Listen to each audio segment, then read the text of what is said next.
Olá, bom dia a todos. Eu sou a acadêmica Raira Maruai de Lima, da etnia Macuxi, tenho 31 anos e professora do quadro temporário desde 2013. De 2013 a 2016, atuei no ensino fundamental 1, né? E no 2021, comecei a atuar no ensino fundamental 2 e ensino médio. Na comunidade da Aurora, né? Tive a experiência de trabalhar com terceiro segmento, educação de jovens e adultos, e tive uma grande experiência com esse novo público que era um novo para mim. Pode passar para o segundo slide, por favor.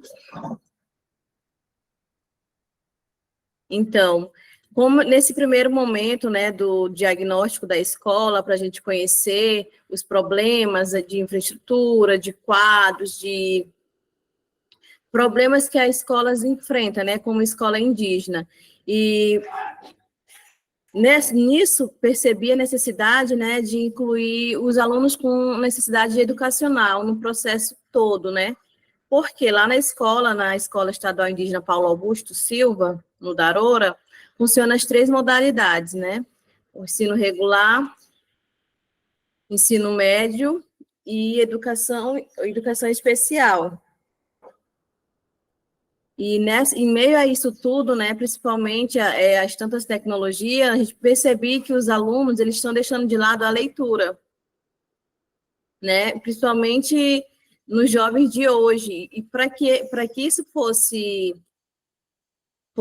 não sanado, mas a gente pudesse ajudar de alguma forma eles, para que eles pudessem entrar na leitura, fiz esse primeiro processo, né, com alunos do nono ano, onde encontrava-se duas alunas da educação especial, com déficit de aprendizagem. Então, nesse primeiro momento, a gente foi convidando colegas para participar, né, desse projeto, de que a gente pudesse fazer uma mediação de leituras e ver a que nível de leitura os alunos estavam. Então, a gente percebeu que é importante, né, o contato com os livros desde pequeno. Próximo slide. Então, quais são os problemas e as dificuldades e os desafios da família na formação social das crianças e dos jovens, né? Sabemos que os nossos alunos, eles não têm o contato com a leitura em seu ambiente familiar, pelo fato de a família sempre, na família indígena, né? Não ter esse tempo porque vão para a roça, tem outros afazeres, e não tem essa, né, essa habilidade, não tem esse contato com os alunos, não tem esse primeiro contato com as crianças nos livros, e por isso as crianças não são incentivadas desde pequenos, por não ter esse hábito na família, né? E isso, as dificuldades são encontradas na escola, quando ao longo dos anos na escola, né? Então, assim, a gente vê que a maioria dos alunos, com essa experiência que eu tive na educação de jovens e adultos, mas também, como a gente é do quadro temporário, sempre existe essa rotatividade de turmas, de séries, eu pude estar presente no ensino médio regular. Então, eu percebi também a dificuldade deles já formandos, né, do ensino médio, com bastante dificuldade de leitura. Então, a gente faz um levantamento, né, um histórico, para ver por que essa dificuldade. Então, eu percebi que foi isso, que o ambiente familiar ajuda muito, né, na influência da leitura da criança. E se não tiver essa influência da família, os alunos realmente apresentam dificuldades futuras, como no caso desses alunos do ensino médio com bastante dificuldade de leitura, na oralidade, de se apresentar, por questões. Então, assim, família e escola andam juntos, sim, precisam, né, estar conectadas para que o aluno se desenvolva. Então, esse é um dos problemas e dificuldades, né, da família em relação a isso. Próximo slide. Então, os problemas pedagógicos dos professores ou da escola. Nós sabemos, né, que a educação inclusiva, ela vai além de uma adequação administrativa e física. Nós, professores, precisamos estar preparados ou buscar formações para que a gente possa lidar com o aluno com necessidades educacionais especiais, e a maioria não estão preparados para lidar com esse novo desafio. Então, como esse primeiro diagnóstico, eu fui para o 9º ano com as alunas para me saber como é que era o desenvolvimento dela perante os colegas, percebi que grande parte dos professores não tinham uma adaptação, né, não sabiam lidar com aquela situação. Então, eu percebi que a gente poderia trabalhar juntos e fazer uma forma para que aquelas alunas pudessem se sentir inclusas, realmente, porque só estavam dentro de sala por ir.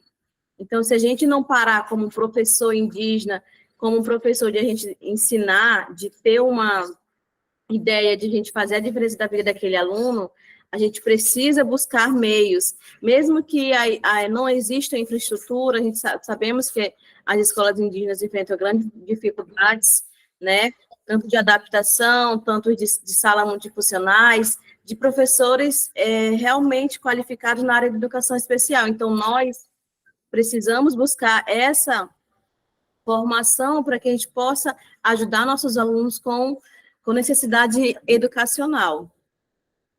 Então, esse é um dos grandes problemas. Destacamos o papel da pedagógica para proporcionar aos alunos atividades que possam despertar o gosto e apreciação pela leitura.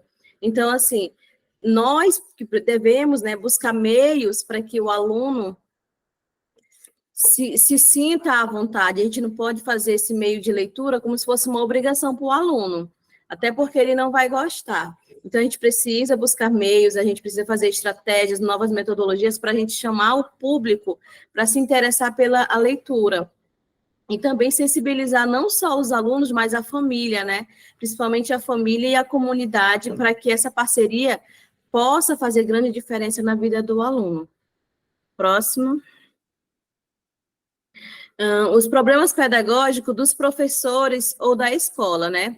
Problemas de infraestrutura. Nessa foto aí, vocês podem observar que é um malocão.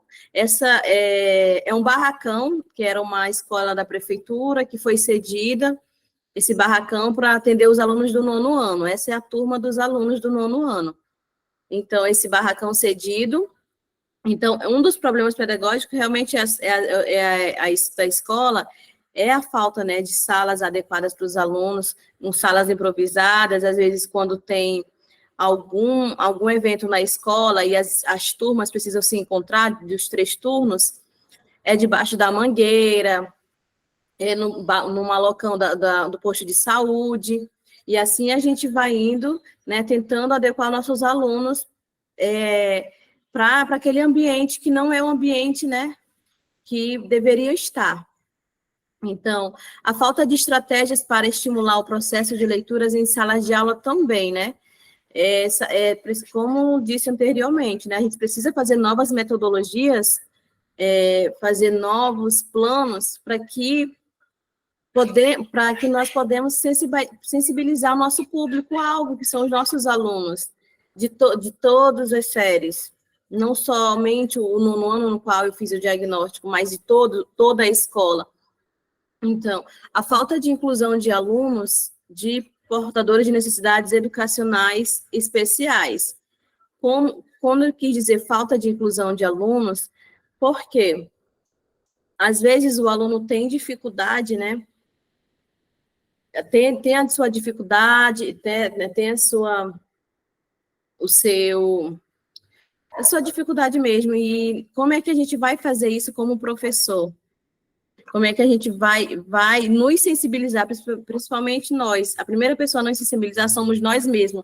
Nós que devemos olhar com um olhar diferente, um olhar que a gente possa fazer essa inclusão social, essa inclusão com o nosso aluno. Então, esse processo, a partir do momento que você vai para a sala de aula e você vai lidar com esse público, você tem que pensar em novas metodologias, você tem que buscar ser sempre um professor que possa atender todos, né? Não somente aquele público, mas todos, para que ele se sinta confortável, para que ele se sinta à vontade. Eu vou dar um exemplo dessas alunas do 9º ano. Ela não se sente, quando o professor, né, às vezes passa uma atividade diferente para ela não faz, ela não gosta, porque ela está se sentindo excluída, por que que ele está fazendo uma atividade e eu estou fazendo outra? Então, a gente tem que pensar, assim, uma maneira bem, porque a gente se dá com o público e eles se sentem excluídos, realmente, são muito sensíveis, né? Então, a gente tem que ver essa metodologia para a gente fazer realmente essa inclusão. Nessa foto aí, que vocês podem observar, foi uma mediação de leitura, que a gente foi ver o nível de leitura dos alunos em todo, e como é que essas alunas em educação especial se sentiam. Quando a gente fazia essa mediação de leitura, se elas prestavam atenção, se elas estavam se sentindo confortáveis. Então, essa mediação de leitura foi convidado com os outros professores da turma e outros professores que pudessem acompanhar para ver essa desenvoltura dos alunos, tanto os alunos em geral e como essas duas alunas em específico, né? Próximo. Essa aqui são as fotos dos alunos do primeiro contato com os livros, que a gente foi fazer essa mediação. Levamos vários livros, né, de vários gêneros textuais, para que eles pudessem escolher no qual chamaria mais a sua atenção. Nesse primeiro momento, né, a gente deixamos os livros à vontade para que eles pudessem olhar, ver como é que chamaria a sua atenção, e não colocamos eles para fazer a leitura. Deixamos à vontade, começamos a fazer essa mediação de leitura, e a partir disso o aluno foi se sentindo à vontade para querer ler também, né, de querer levar o livro para casa. Não, eu quero levar, eu quero ler com meu pai, eu quero ler com a minha avó, eu vou ler, professora, e na próxima aula eu falo como é que foi.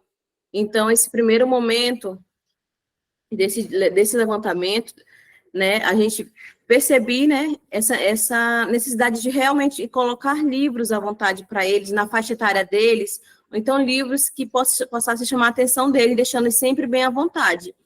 Nesse período, né, foi adotado um tapete mágico, quando a gente fala de tapete mágico, ou seja, toda vez que ia ter uma mediação de leitura, esse tapete era levado para a sala de aula, estendido no chão, e o aluno sentava, deitava, como nessa segunda foto, aí os alunos, e se sentiam bem à vontade. Então, precisamos sensibilizar realmente a família, a comunidade e a escola.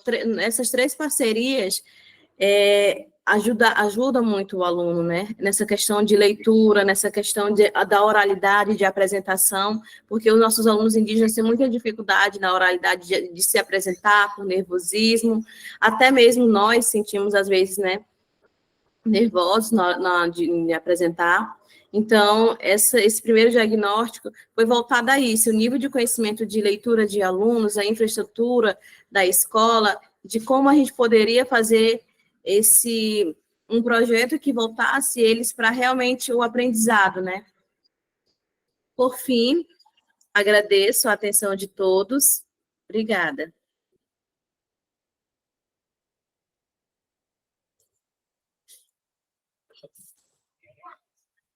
Certo, Raira. Muito legal, muito interessante a sua apresentação. Agradecemos.